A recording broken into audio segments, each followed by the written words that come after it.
folks, we're going to go ahead and get started. If I can have folks come in, we did just make available the first row up here. Plenty of seats, still some seats up front. Come on up.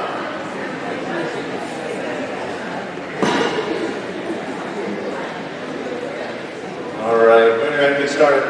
Those of you who don't know me, my name is Chuck Lloyd, Vice Chancellor here for the Community College System, and this has been fun the last half hour, 45 minutes, just watching the coming back. Really the theme is welcome back in person here for Symposium.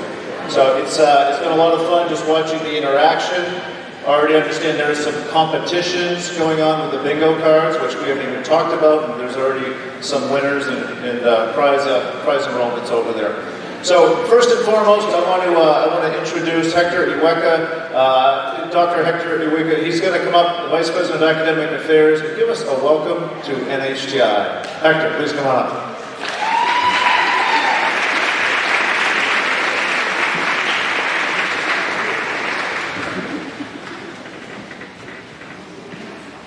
Did I catch you off guard? I got you good, I thought.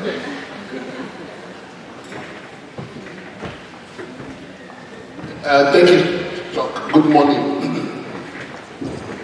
I would have loved to start with our opening from Patrick. Patrick could not attend.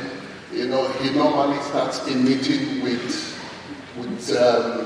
our links route, but I won't do that now. Thank you. Do it. Let me leave it for Patrick. If you are from NHTI, please raise your hand. Can we do our welcome? 1, 2, 3, go.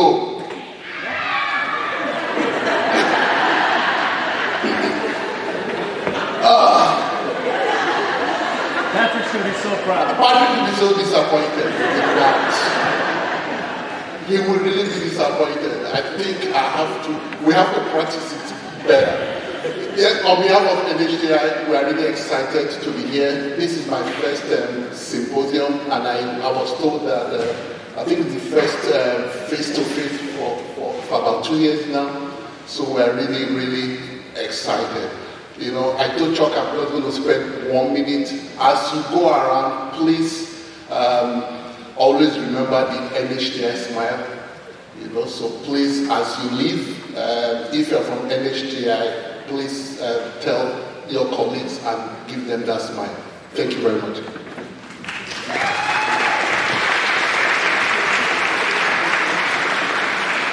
Thank you, Hector, and thank you for hosting us here at NHTI. So NHTI, raise their hand. If you're not from NHTI, raise your hand. Why don't we give NHTI 2 claps for their roar? Ready? 2 claps. Very nice roar. That might help.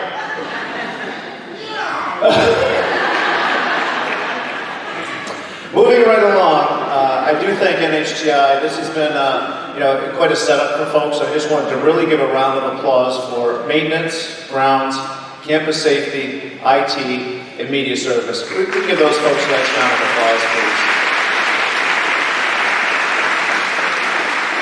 It takes a lot to put this together. They've done an excellent job, and it looks very well organized and set up. I also want us to turn quickly behind and say hello and thank you to Berkeley.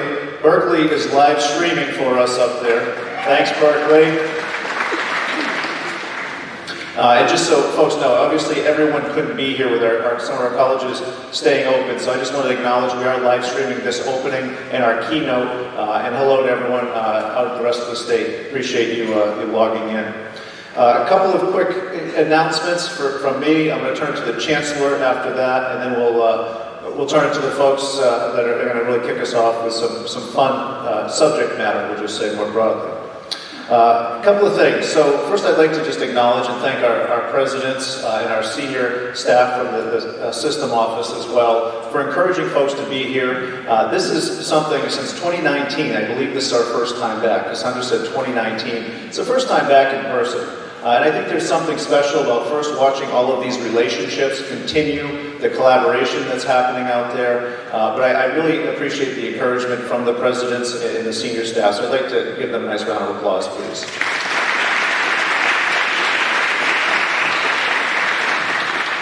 And I would be remiss if I didn't acknowledge we have a trustee in the room, Madam Kim Eckenrode, trustee for the community college system.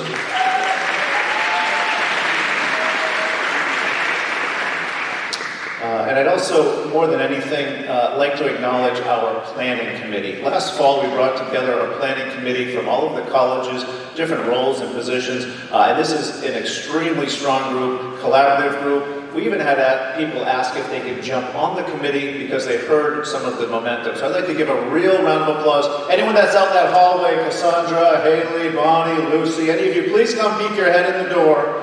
Let's give a nice round of applause for our planning committee.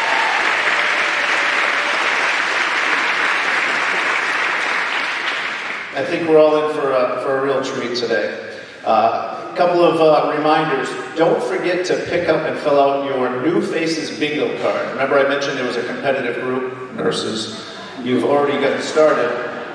In a few moments, a little later, we're going to maybe help you get one of those checked off, but there'll be some great prizes as our closing today. So please use that as an opportunity to get to know some folks, increase our collaboration, and really take a chance to come out of that comfort zone and meet people a little bit. So we're going to have some fun with that. I also have another group I really want to thank, and that is our presenters. Our presenters submitted proposals, and it is a very diverse group of presenters, topics, content, and they've gone above and beyond, and I really look forward to seeing some of these sessions today. Let's give a nice round of applause for our presenters today.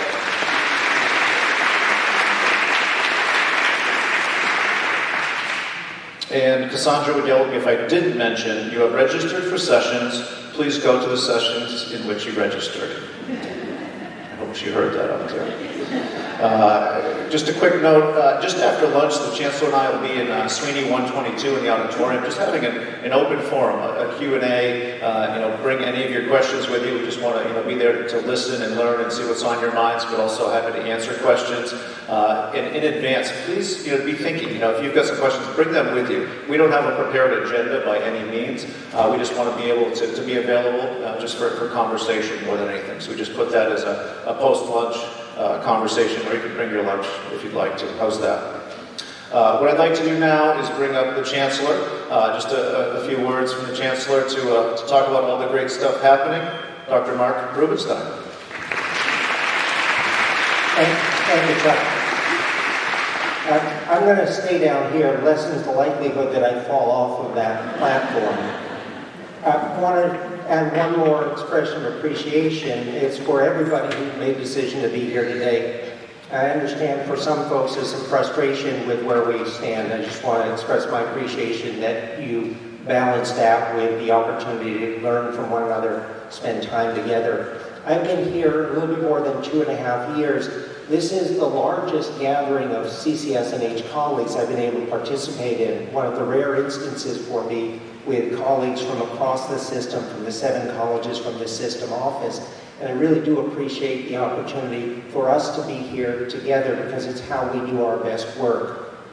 This has been another challenging year in some respects, but a positive year. This is the first year over year, where we've actually seen enrollment tip up. Slightly, but up. And after successive years over the last decade of declining enrollment, that's a positive sign. This summer, perhaps sparked by Summers on Us, we actually have more new students than we had at this time last year. Another encouraging sign. Last year, year over year, 15% growth in our early college programs. Seeds planted for the future, reason to be optimistic, but for us to really deliver on what those possibilities are, what the potential is really going to take all of us working together, figuring out how to serve those students, this state, our communities well. So I appreciate having everyone here today for the opportunity to think about some things that are future-oriented, some things that may in fact be a little bit discomforting, but ultimately are things we've got to grapple with if we're going to face the challenges that our students will have to face, that our communities will have to face. So again, appreciate your participation, your investment of time, energy, the intellect you bring to today's conversation. Look forward to a productive day with all of you.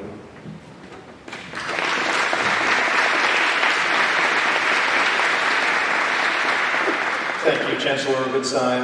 A couple of other quick things before I bring up Maureen just in a few moments. You may have seen on Monday, I hope you've seen, a new bi-weekly newsletter we're starting to get out.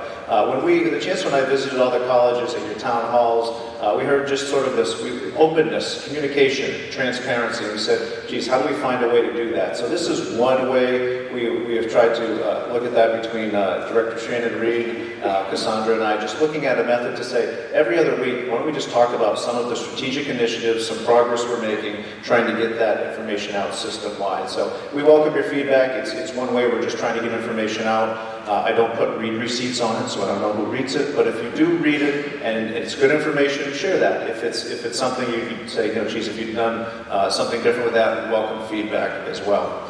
In that vein, the Open CCS&H group has asked me to plug quickly. We are looking to increase the use of NOLO, the no on that, the Open Educational Resources, and we do have an initiative to move forward with that. Please go to their workshop. So that's the free plug for Open CCS&H group. What I'd like to do is, I promised helping you with your bingo card. So raise your bingo card up, make sure everyone has one. If you don't have one, Tim Allison would be able to help you out there. Get a bingo card from Cassandra if you don't have anything. Tim has been really great at this in the past. I understand he's undefeated at bingo over on the seacoast. And I did already have a question. If you've already submitted your card because you are that good, nurses, can you do a second one? I don't know the rules on that. You've got to check with Cassandra, but you can just still go around and meet people, and you can use different terms beyond cats or dogs, whatever it might be. So with the bingo card, if you've read the front, you get to meet people. We have starter topics on the back, and we'd like you to meet people from across all of the colleges in the system office. So when I say go, I'm going to ask you to stand up and go start filling your bingo card. A lot of excitement. Are we ready? Go fill those bingo cards. Go.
Does anybody have bingo? Have any full cards out there? A couple of bingos. All right, folks, why don't we come back together, please? Mary must already have bingo.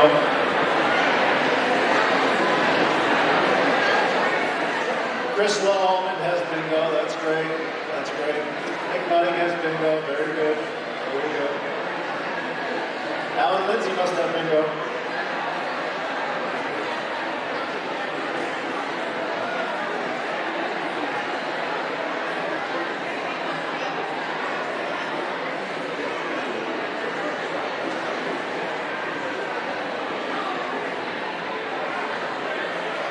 All right, folks, come on back together, have a seat. We're going to continue on. Mackenzie, we're going to continue on now. Yelena, you as well. Yes, Vicky, you as well. Mr. Magoo, yes, we're going to start now. This is fun. I'll just keep calling Lisa. Yeah, keep calling Robin. You notice Tim Allison never came back. That can't be a good sign. That's good. All right, so we're going to continue on. I have one quick other announcement to share. Mr. Rowdy Bunch, this is all fun. This is great. A lot of energy in the room. This is awesome. I guess the coffee is working. We thank Aladdin for that. One quick announcement. If you are an English department head, your affinity group is going to meet right here, as there is not a room listed. English department chairs are going to meet right here during the affinity group time. All right, at this time, I would like to bring up Miss Maureen Zanoy, Associate Vice President from River Valley Community College. She has the pleasure of introducing our keynote speaker.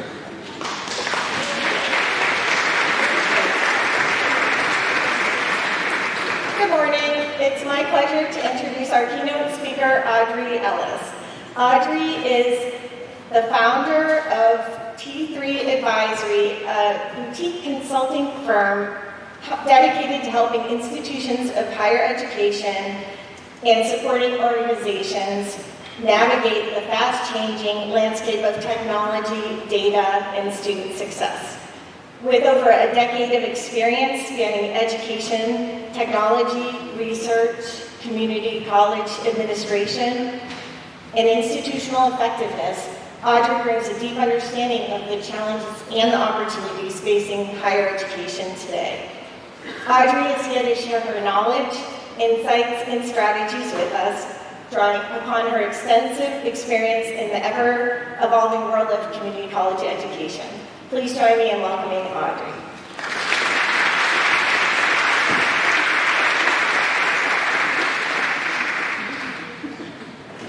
Thank you, Maureen, and I am also going to bypass the stairs. They tend not to be my friend. So hopefully everyone can see me, but I also have some slides to help me today because I'm a visual learner and I like to be able to kind of have some things to help folks follow along. So I really appreciate the opportunity to be here, and while I'm introducing myself, if you didn't get a chance to scan this QR code, I'd ask if you would.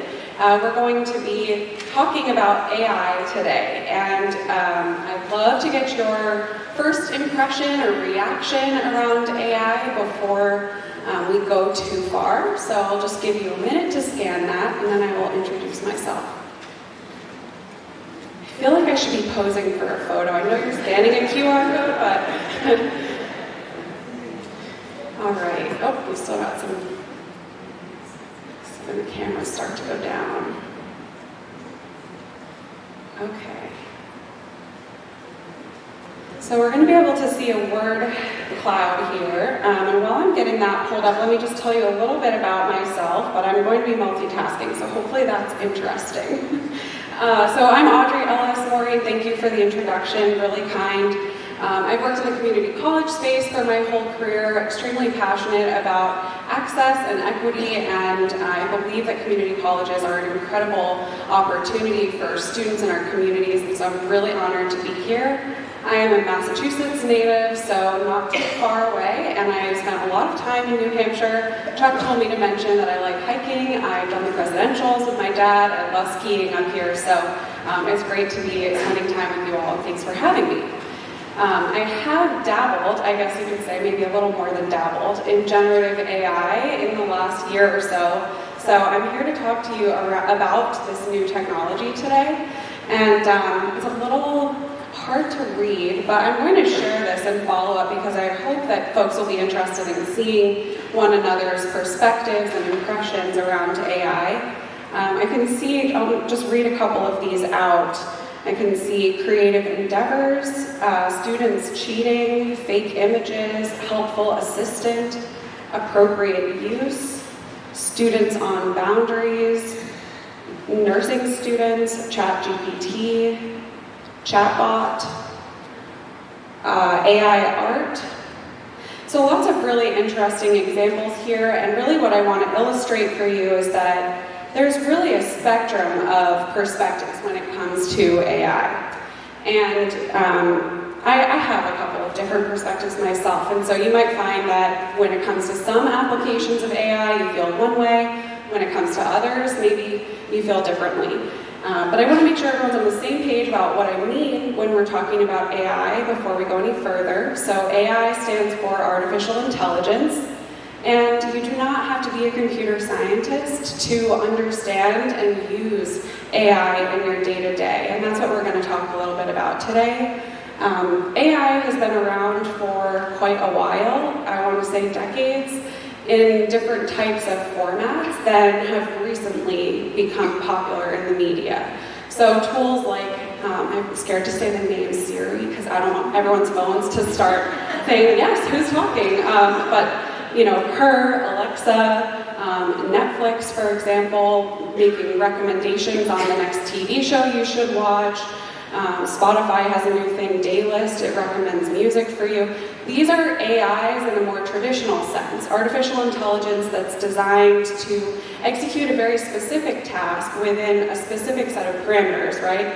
What is your next TV show that you might be interested in based on your viewing history? And that's the role of that AI. What differentiates generative AI from the AI that we have come to know is the fact that it is pretty much like a carte blanche. You can accomplish whatever you want to try to accomplish using this tool. And so essentially, and I'm going to reuse, I know it's bad practice to use the word in the definition, but you can generate anything using AI depending on how you queue up that technology. So you can, what we think about prompting, which we'll talk about later, this idea of the input that you are putting into the technology is what dictates what you get out of that technology. And that is just a very different concept, and folks have been trying it for years, technologists have been trying it for years. There was a major breakthrough in November 2022, or leading up to that, which led to the release of ChatGPT. And here we are today. Things have changed a lot since the first version of ChatGPT became available to the public, and the narrative has changed too. So when we think about some recent higher ed headlines, I just want to kind of give you all a sense that your various sentiments around generative AI reflect a broader feelings, mixed feelings in higher ed. So, these are just from the last, I want to say, couple of months. We have AI guidelines to help research libraries, a robot speaker at commencement with some human students balking. One professor wrote an article making progress against ChatGPT. Another saying that the assessment of student learning is broken. We have student chatbot use could be increasing loneliness, a recent research study. OpenAI, which is the creator of ChatGPT, released a new product called Sora, which creates videos from text requests. Folks are speculating that that might change how we think. We have provosts reporting that they feel they really need more AI policies. The Chicago Art School using machine learning now in admissions. Folks thinking about what is AI going to mean for the future of skills in the workforce, which I think we're always thinking about in community colleges. Wondering if AI is a way for us to reduce costs in higher ed. And even BU very recently having to make a statement saying they weren't going to replace their teaching assistants with AI assistants. So that feeling of kind of, I don't want to say fear-mongering, but almost capitalizing in a sense in the media on this history of, movies and shows where robots take over and humans have no agency anymore. It's easy to fall down this kind of rabbit hole of concern and anxiety and negativity, and I want to create space for that today. I'm the first to say that I'm not an AI evangelist, and that's not why we're here. I think we need to just think in a more nuanced way around what this technology offers and the challenges that it brings to our sector and how we serve our students. And this recent research study by Titan Partners in the fall of 2023, they do quite a lot of data collection, and they found that faculty were being pretty far outpaced by students in terms of their use of generative AI. And this is important to think about because whether or not we are comfortable adopting this technology, our students may be in a very different place. And based on the responses that you all submitted in the word cloud, academic integrity is certainly a concern that comes up pretty frequently and really, really dominated the conversation, I would say up until a couple of months ago. I want to just make a nod to that and just share kind of 2 cents on the academic integrity conversation. That's really not what we're going to focus on today, but I don't want to completely gloss over it. So there's a timeline here, and we'll share these slides after. I know that the text might be a little small. But as you can see, since fall 2022, when ChatGPT became available to the public, it pretty quickly evolved into, in higher ed and in education, a conversation around academic integrity and fear of student cheating, fear of the death of the essay. Students are going to be able to just click a button and bypass critical thinking, or GPT-4 was able to pass the medical licensing exam. GPT-4 in April passed the bar exam. So there's certainly concerns around what these technologies might mean for students in the learning context. In response to these concerns, though, and on that theme of kind of capitalizing on fear, there became a wave of technology products that entered the higher ed market that were purporting to be able to detect use of AI. And these AI detectors, I'm not sure if you've heard about them, if you're a faculty member, probably. They are pretty quickly, each one of them is pretty quickly outpaced by the next version of AI that becomes available. And so I just want to give this as food for thought. I'm not going to tell you today whether or not you should be using AI detectors. There have been some important studies that I would suggest that you take a look at around the fact that a lot of AI detecting tools are biased against non-native English speakers. They're looking for very specific trends in things like writing. And that's not necessarily, I think, what we would want to see as an outcome. A recent Stanford study found that. And really, my 2 cents here are just to be cautious when you're consuming any type of technology product, whether it is AI or AI detecting. Because this landscape's really changing quickly, and so we want to think about how we can be critical consumers of this technology. I do think that in the last 6 months or so, the narrative has started to shift, and I'm very heartened by that. I think that we're moving from a time of just total speculation to a much more nuanced conversation, where folks are thinking about how can we balance the scale and acknowledge the benefits and the challenges that come with using this new technology that very realistically could shake up everything in every industry. There certainly are risks beyond the academic integrity piece. There are data privacy concerns. We should not be uploading FERPA data to ChatGPT. I just always want to say that and make that clear. There's data security questions. There's definitely an equity conversation we need to have. There's an ethics question. There's so many different elements here on the kind of cons side, if you will. But on the pro side, there are really a lot of opportunities with this technology too. Especially if I think, put on my former community college administrator hat, there were times where it seemed that the only answer was to hire more people. And we didn't have the budget for that. We were at capacity wearing so many different hats, and it seemed there was no alternative but to ask for more staff or more capacity in some other form.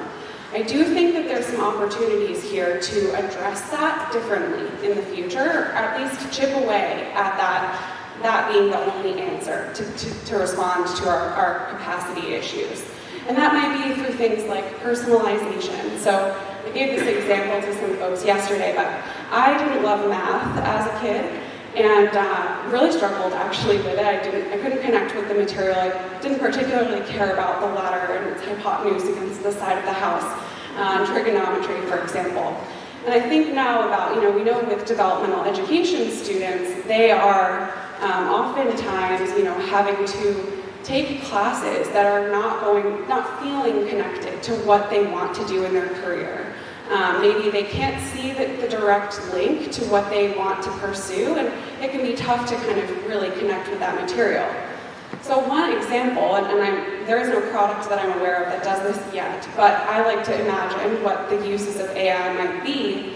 I imagine an AI where, the same word problem is adjusted for every student based on their career goals. So you could have, X plus Y equals Z, but the language around it in the word problem for one student might be about veterinary medicine and dogs. Another student might have the same word problem, the basis of the word problem being the same, but the content is about robotics. So there's opportunities there that I think we would be remiss to not think about and explore at the same time that we're also considering the negatives. So I'm starting with the negatives because I want to get that out of the way, and then I want to hopefully bring you along to think about what these more positive use cases might look like.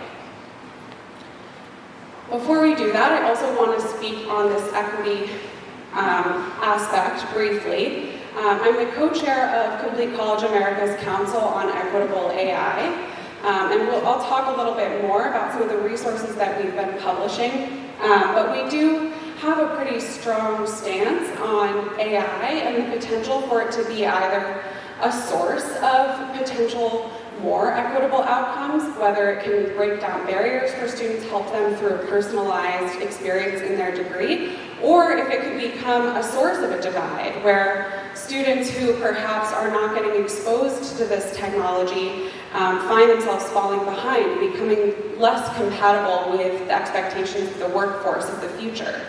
And so I just want to put this up here and encourage you all to take some time to stop by the librarian table. I guess I should call it the AI office hours table, which will be staffed by the librarians from across the system today. There are some hard copies of our position paper, and I don't really have a lot of time to get into this right now, but I do think it's a really important thing to consider. And the reason that I bring it up specifically here is that I think community colleges have an absolutely critical role to play in determining which path we go down, whether it's the path towards AI as a source of opportunity, or if it's the path towards AI as a barrier to that opportunity. And that really comes from the fact that right now, first, community colleges serve so many post-secondary students across our country, and yet right now they're not resourced necessarily in a way that could let them do maybe what Stanford is doing, building their own massive machines with AI capabilities that are probably even hard for me to even conceptualize what they might look like. But if we can start to build AI literacy with our students, which we're going to talk about today, we can create a future where they are bringing those skills to the workforce, and that doesn't require us to have, that huge server, NVIDIA chip back office that some of the institutions, maybe in the Ivy Leagues, for example, have been doing for quite some time. And I think that I'm biased, I prefer community colleges, I love them, but maybe that's an even bigger advantage for community colleges. We have an opportunity to really shape so many perspectives around AI, and I hope that we'll be able to explore that conversation throughout the day. And the reason why I think that for community colleges we need to talk about this kind of question of overall adoption comes down to some recent data. So beyond that question of faculty versus student adoption and pacing, you'll see here on the slide a study from earlier this year by EDUCAUSE. They did a landscape analysis of kind of adoption of AI across all institutions in higher ed, and they asked, is your institution creating an AI-related strategy? And it looks great. Only 11% of respondents said that no one at their institution was creating a strategy. And you can see some of the example motivations here. It might be faculty enthusiasm, or concern about falling behind, concern about inappropriate uses. And when I first saw this report, I was like, this is amazing. I don't need to do this work anymore. Everyone's adopting AI and coming up with strategies.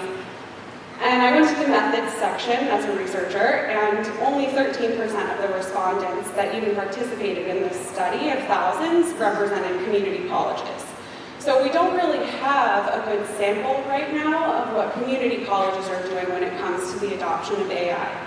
And as someone who talks to community college practitioners almost daily, I read CC Daily every morning, I try to stay really in touch with what's happening on the ground. I don't get a great sense that this is happening intentionally across full institutions. And I'm not necessarily saying this about CCSNH because I'm very excited that we are here talking about this today. I'm speaking more broadly about this sector across the country. But one thing that I want to ask you all is if you've ever heard of the term initiative fatigue. I see some hands raised. I'm also going to get a sip of water. Could you keep your hand up or raise it if you have felt initiative fatigue or believe you've experienced it? Okay, this is great, thank you. This is my dissertation topic. I wish I could get a picture of you and include it in my dissertation. So I don't want to seem like I'm pointing blame at community college practitioners. I think it's like unshocking that folks haven't had necessarily capacity to learn about this new technology.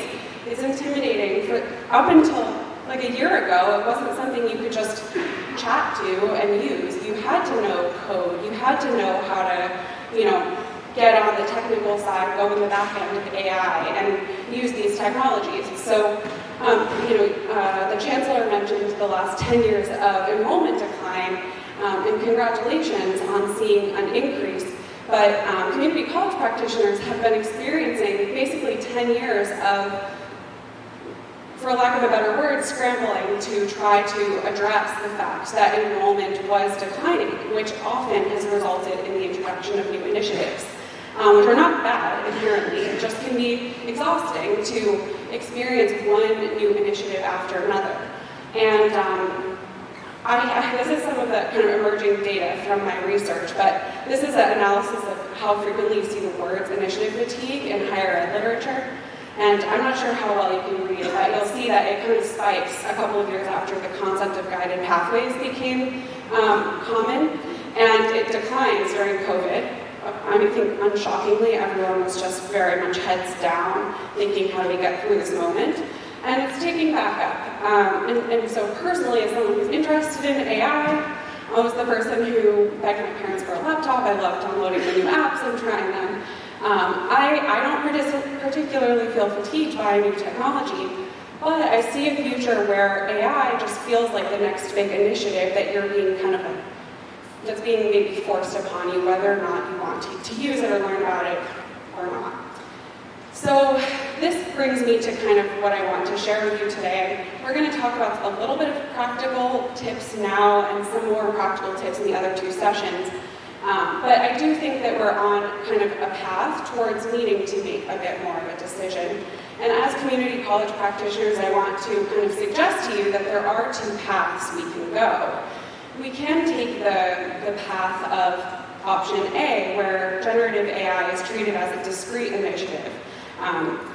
We're doing AI, like this is the year of AI, we need to figure out how to learn how to do AI and make everything about AI.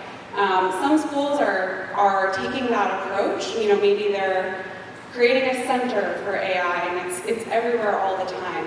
And maybe it's just a slight shift in framing, but I would argue that path B is a much more sustainable route, which is viewing AI as a tool for your existing initiatives.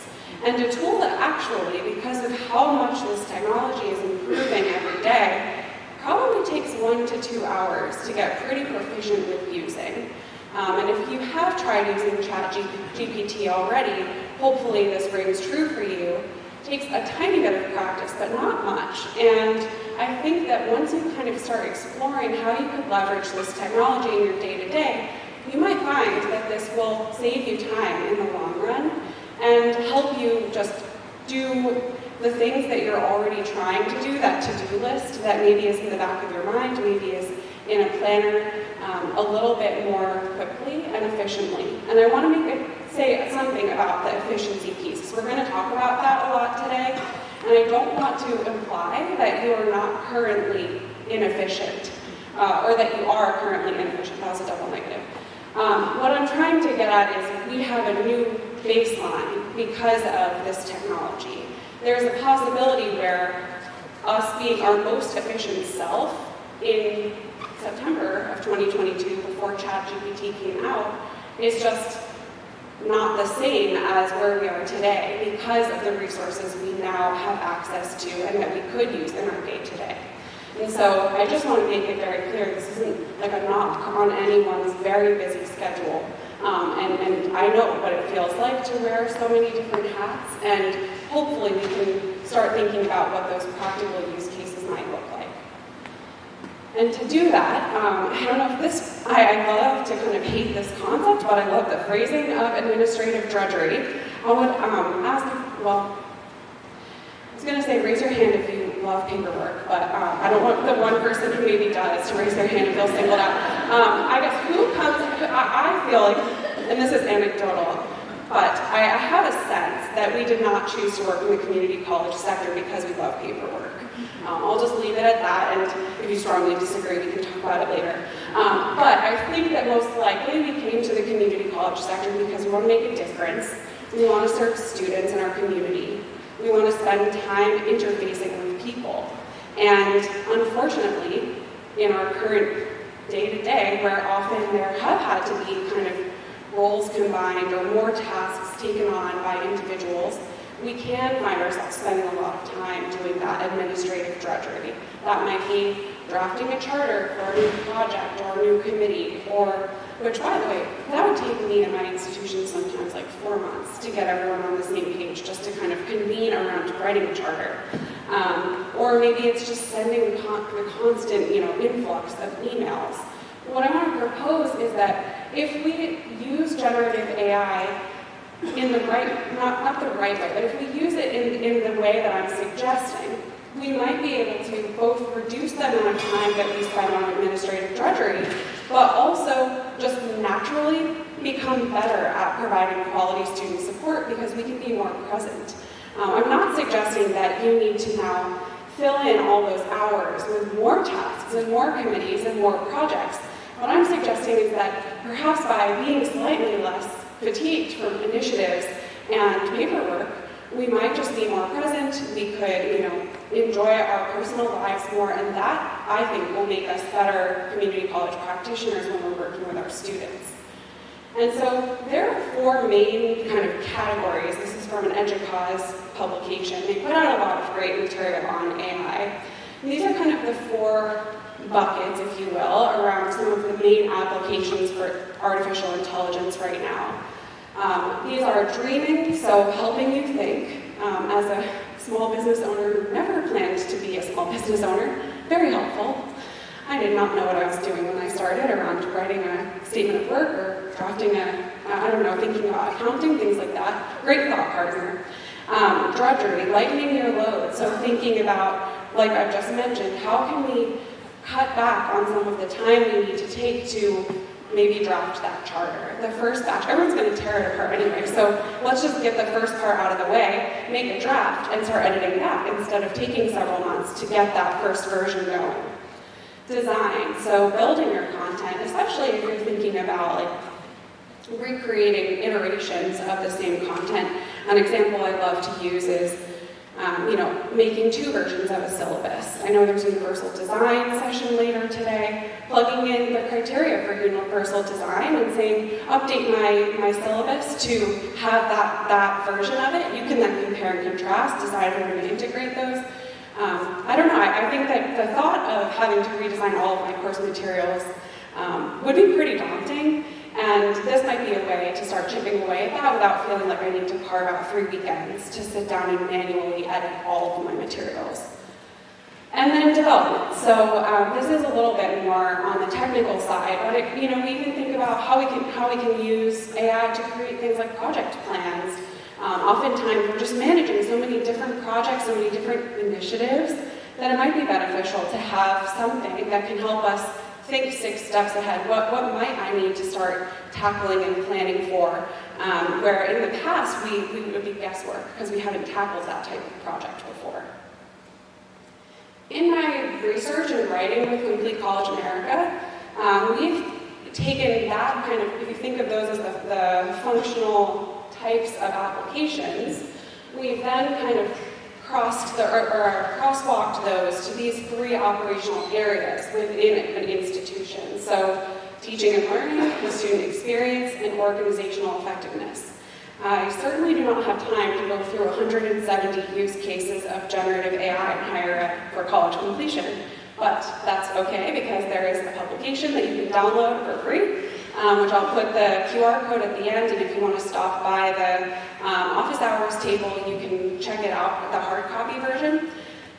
This publication really goes through, like, okay, so you work in the grants office, and when we sat there and put the grants writing hat on and said, what are the tasks that person might do? And really went through them, drafted prompts, drafted examples of ways that you could use generative AI for that role. And we put ourselves in all of the different hats that we could think of and categorize them across these 3 areas. Because what I'm hearing right now is a lot of speculation, hype, and enthusiasm around this very, very future state where everything has changed, the world is different in kind, and a little bit less focus on, well, what are the immediate applications today? What is the time saving today?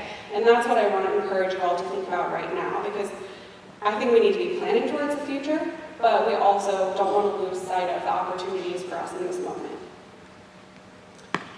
I get asked a lot around, well, what's your favorite AI tool? And by the way, I did not make this slide deck using AI.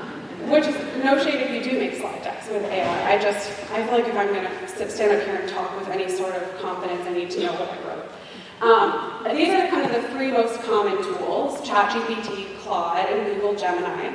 But there are really a whole host of tools. I just learned about Latimer, which is trained on like a more diverse history of the US, and a really interesting tool. I was checking it out this morning. And I've included a link here to a tool, if you check out this PDF when we send it out, to a product tracker that is put out by Ithaca S&R. It would be a full-time job to try and keep track of all of the ed tech products that have AI on the market right now, because they're changing every single day. So Ithaca has taken on that responsibility. If you're interested in kind of seeing what the different types of products are out there, again, with the critical consumer hat, which we'll talk more about, I would definitely just suggest checking out that link. I think that what's important to consider, though, is which of these tools you prefer. You don't have to necessarily 100% of the time prefer ChatGPT to Claude or to Gemini or to Latimer or to whichever tool. One of the biggest components of developing AI literacy is learning about what you like in what context, and kind of tuning into, through practice and through some metacognitive thinking, really spending some time figuring out what works best for you and your style. So AI literacy is a new kind of emerging concept. You probably, if you're following any of this news, you might have seen it recently. The idea is that as individuals in this world, we need to kind of have a general sense of the technology that we're consuming so that we can make good decisions about it. I think that it's especially important, we'll come back to this, for practitioners, because as students are becoming increasingly expected to have AI literacy when they enter the workforce, you would never teach a student to read if you didn't know how to read. But if we want to be able to help students to develop this critical thinking around generative AI, we need to be able to have at least a foundational and a critical perspective on this tool ourselves.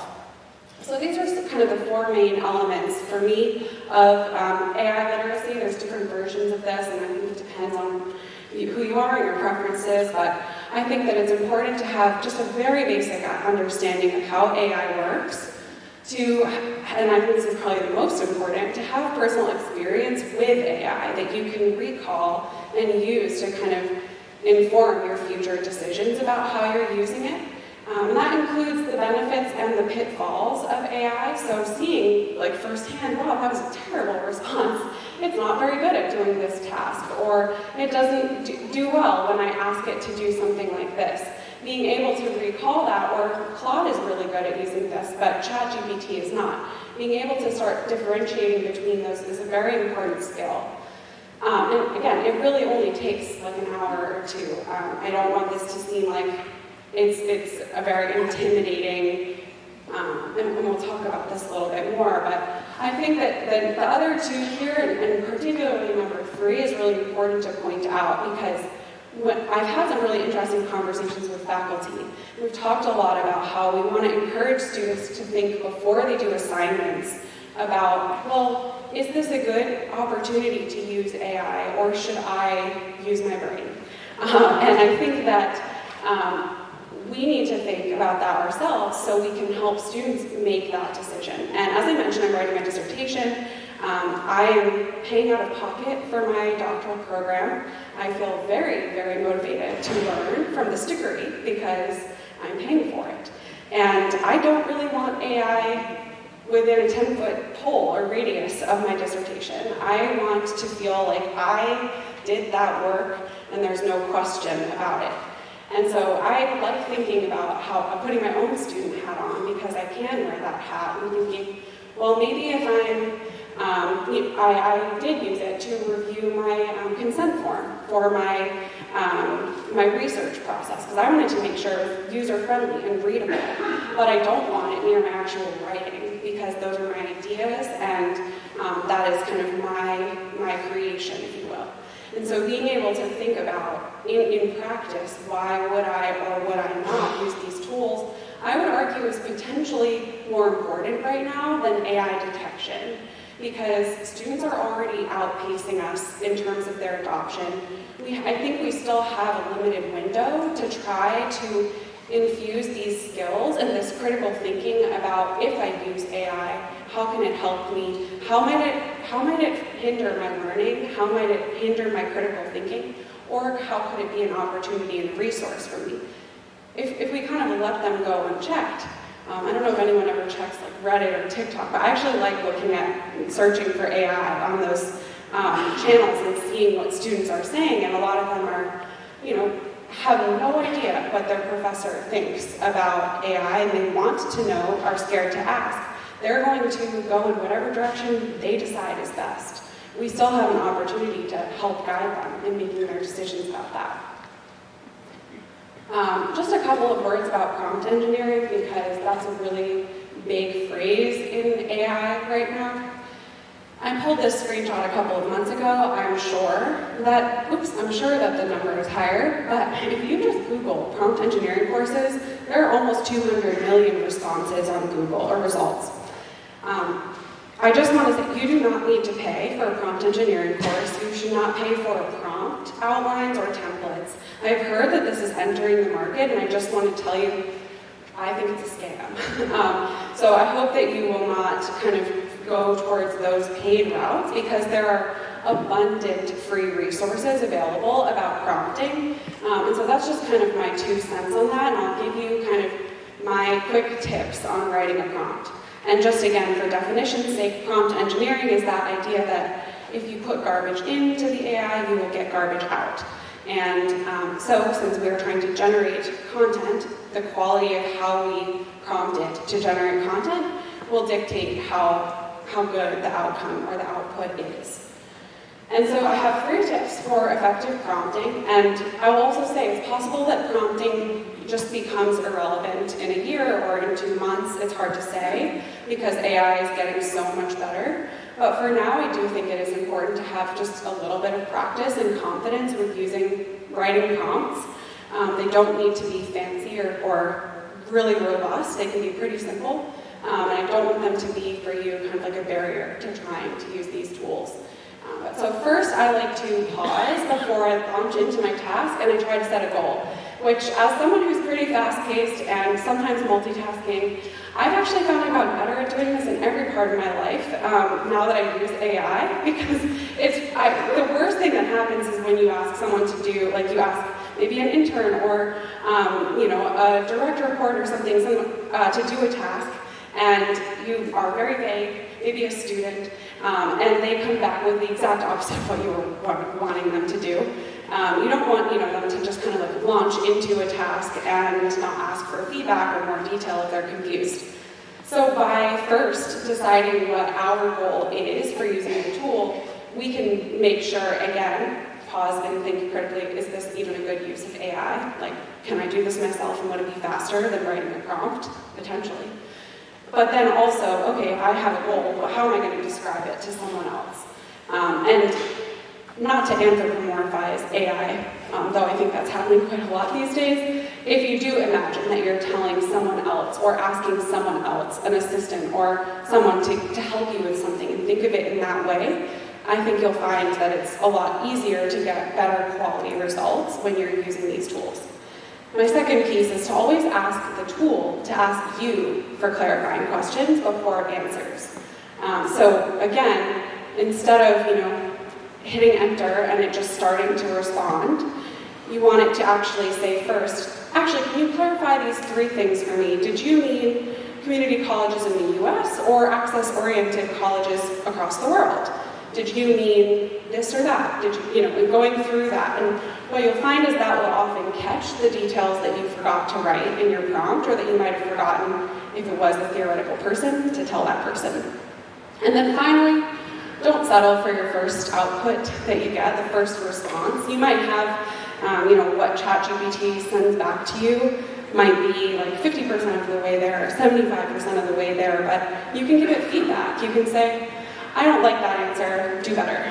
You actually can't just say that. It won't hurt, its feelings won't get hurt. But you can also be more polite. I don't know, I've heard some jokes about people saying, well, if there is a robot takeover, I don't want it to think I'm rude. I don't know. So you can use your own personality and tone with however you write your prompts. But I would definitely suggest that you nudge it along and try to get a little bit more of an output that aligns with what you're looking for. You don't have to take that first answer as the final one.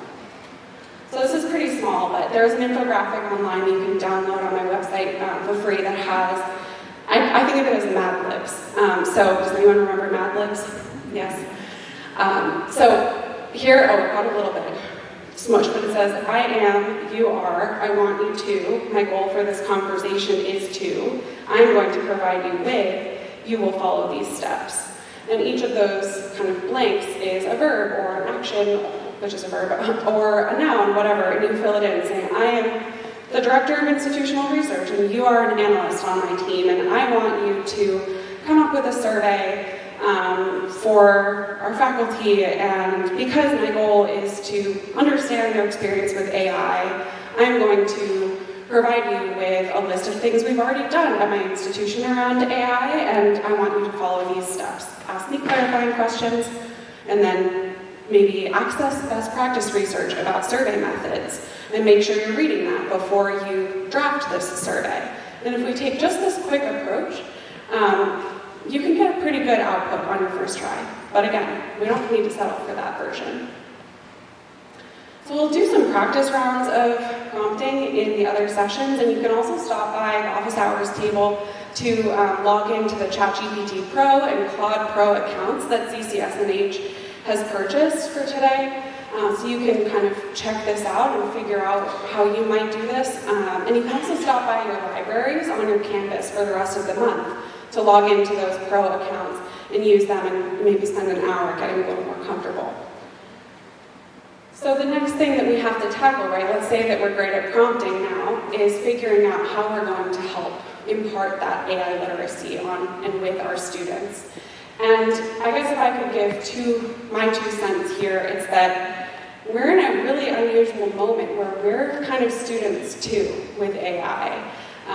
We are learning at the same time that they are learning. ChatGPT 2 came out today, which is so weird because we're at ChatGPT 4, and apparently they're now going backwards. But that is now available on some test sites, And I don't know how it works. I've never used it before. I try to check every morning before I do a presentation because they're like, I don't know, ChatGPT 16 could be out tomorrow.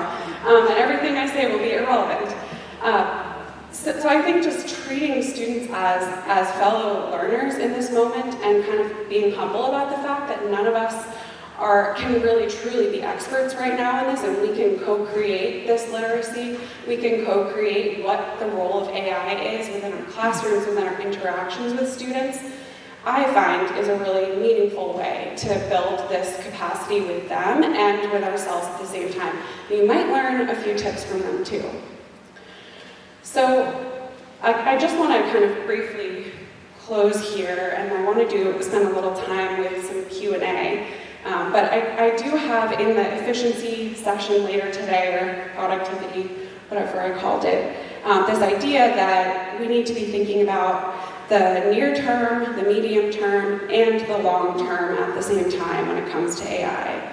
And that can then be applied to a lot of different settings. So it can be applied to ourselves, it can be applied to our institution, our system, our sector. We continue to expand, right? When we think about this, we need to first figure out where am I in this moment coming to AI in terms of my knowledge, my skills, my experience, thinking about what I want to focus on right now. There's no expectation that, by tomorrow you're going to be, I don't know, we'll talk about this in another session, but redesigning advising tomorrow with AI. That is a massive idea, but we could make an advising syllabus with AI today, if that's something that would be useful, right? So thinking about what are our short-term goals, but then keeping an eye towards how AI is changing and expanding so that we can start to prepare ourselves a little bit better to the extent that we can in such a fast-changing moment, and think about what this might mean for our students and for our institution. And as we think about, I kind of spoiled I did have a spoiler alert, but as we think about the future for generative AI, there really is so much that we don't know and that we aren't yet, I guess, privy to, and I don't even know that the developers are privy to it necessarily. We're all learning about this technology together. So we have new technologies coming out every day, new versions, new models of AI. We have interesting scholars applying AI to their field in really interesting and breakthrough ways. The Guardian reported the other day that these archaeologists were able to use AI to decode a previously unreadable text and learned more about Plato.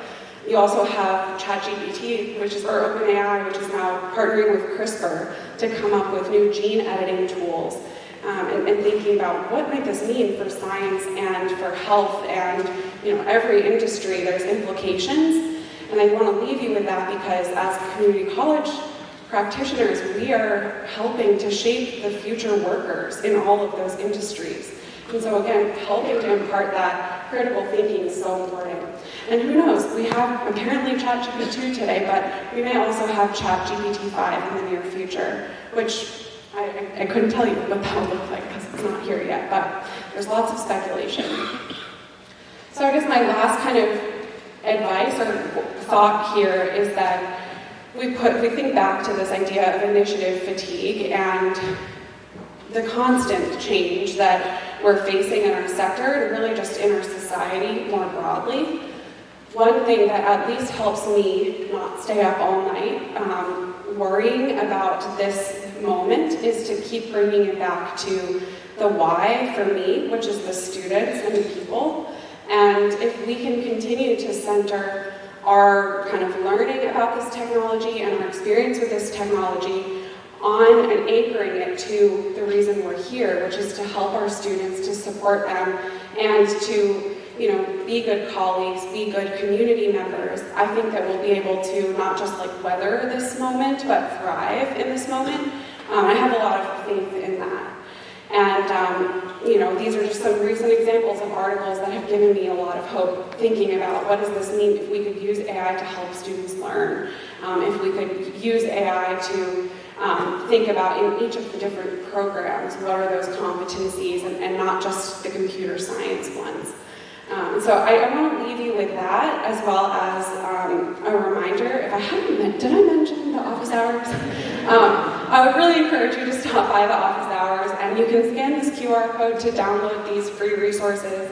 I want to just give a huge shout out to Complete College America, because they've made so much of this research so far possible. But yeah, I would love to be able to turn it over to some questions, and I also just want to thank you all for being amazing listeners, and it's really nice to not be behind a webinar camera today and see you all in person.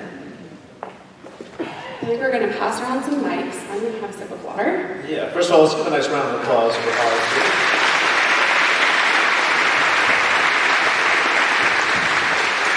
Certainly plenty to be thinking about when you get my wheels turning, but I wanted to take a couple minutes to open up for questions, comments. I'd also like to do a quick show of hands. How many folks have been playing with some of this ChatGPT? Yeah, wow, my goodness, this is amazing. This is amazing. So yeah, questions, comments. We'll have to open it up.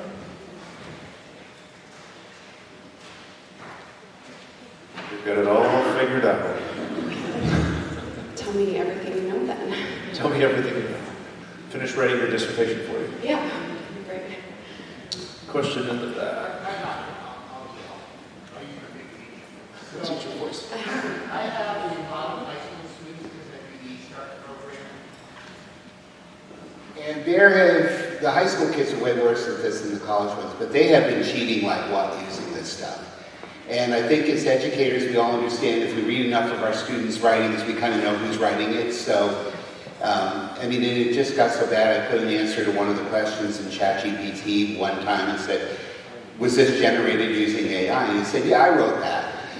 So at least it's honest about it, but maybe more so than some of our students. But I'm seeing this happening over the last 2 semesters with increasing frequency, to the point where I'm wondering, like, why am I even giving assessments at this point?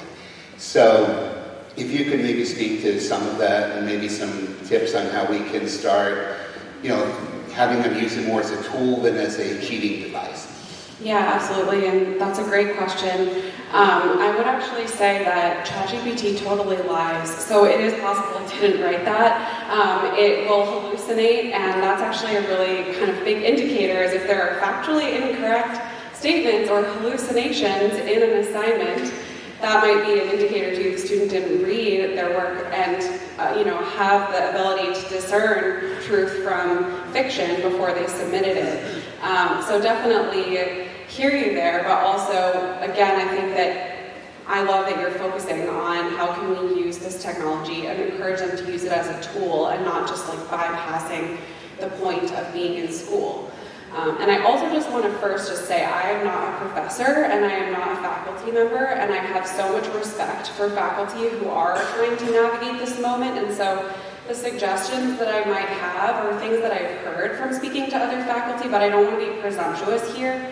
There are so many amazing faculty members who are on kind of the cutting edge of this conversation that you're asking about. And I don't want to like overstep into an area that I feel I can't speak to from experience.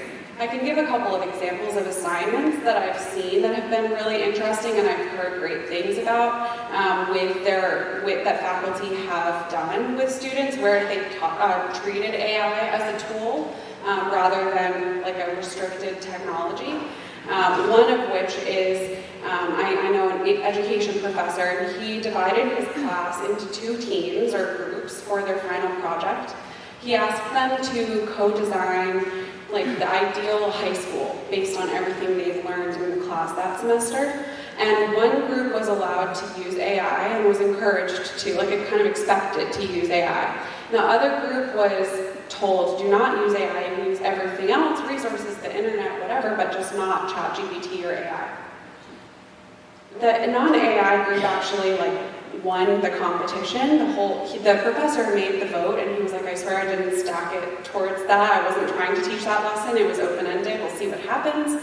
But the whole class agreed that the non-AI assignment would have won because it had more, they described it as like it had more heart to it. The AI version of the assignment was way more comprehensive. It covered every base. It was considering every possible factor that you should consider if you're designing a high school But the version that the other group had done was comprehensive enough, and it had their personality in it. It had like the things they loved about high school baked into it, and that was really what distinguished it. But the assignment didn't end there. They then had a discussion about it as a class and kind of pulled both up, compared and contrasted. And the students from that experience took that away and kind of took a big lesson out of that, not just about designing a high school. So I think that's something kind of exciting to think about, is we can, like, as a byproduct of teaching the content that your class might be about, you could actually also teach them that kind of metacognitive, or give them an opportunity to practice that metacognitive thinking.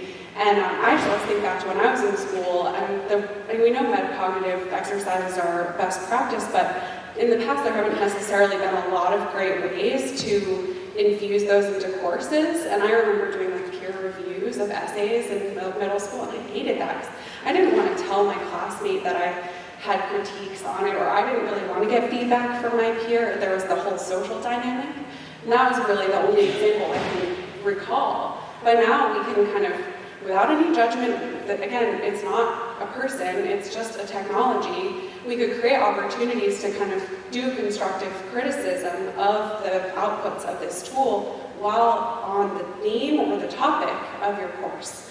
So that's kind of one application that I've heard.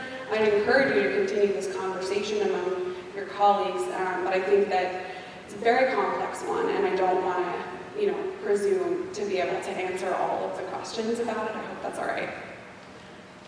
Any other questions? Yeah. What about the environmental impact? Yes. Oh, I'm so glad you asked that. Of AI. Thank you for asking, and I am so glad you asked that. I think about it a lot.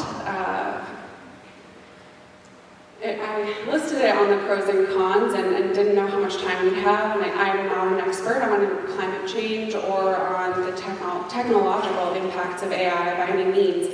I do believe that they are changing, and as the technology is evolving, hopefully the carbon footprint of these technologies is getting smaller, but it is a really important thing to think about as a critical consumer. There was an article last December, I want to say. If you're not familiar with DALL-E, that's the part of ChatGPT that can create images. And that requires a lot of energy to create one single image. So you'll notice I have one image I want to say in my next presentation, but I try to be very discerning when I use the technology that will have a greater demand for energy. If there's an icon that exists, I'm going to use that, unless I really can't seem to capture the image that I want. I spoke to a biology professor who told me that she is included in her assignments.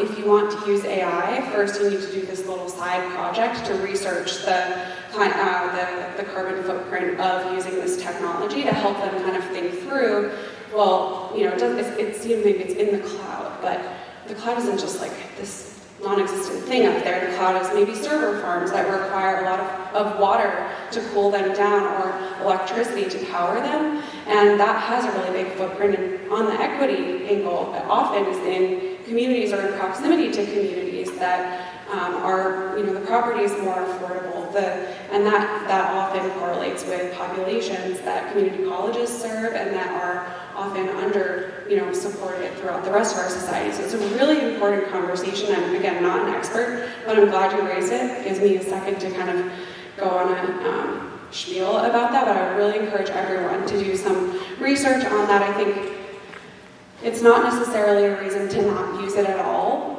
but it is a reason to be thoughtful about when you're using it and why. And again, if it's something that you could do just as well or better, and it might take you 5 more seconds, that might be an opportunity to pass on using AI in that moment. Got time for one more question. Mr. Magoon, I think you got the hand up first. Don't yell. Jeez. I'm coming. I would run. Could we see where the live iCloud ended up? Oh yeah, of course. Thank you.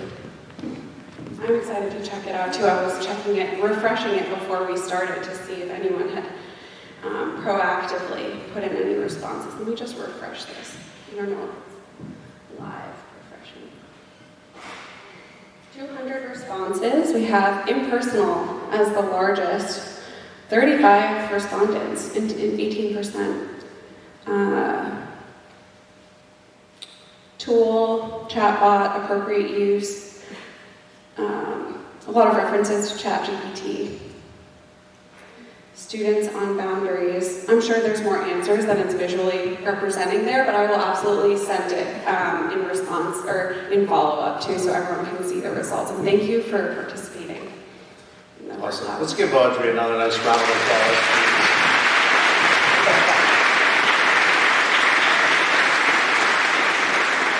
And now it's time to transition to the rest of the day. You've got a few minutes here, coffee and snacks out there, and working on those bingo cards on your way. If you have any questions about where you're going around campus, anyone with the blue shirts, please feel free to ask questions, and there's plenty of signage out there as well. Again, thanks for being here. We'll see you along the way.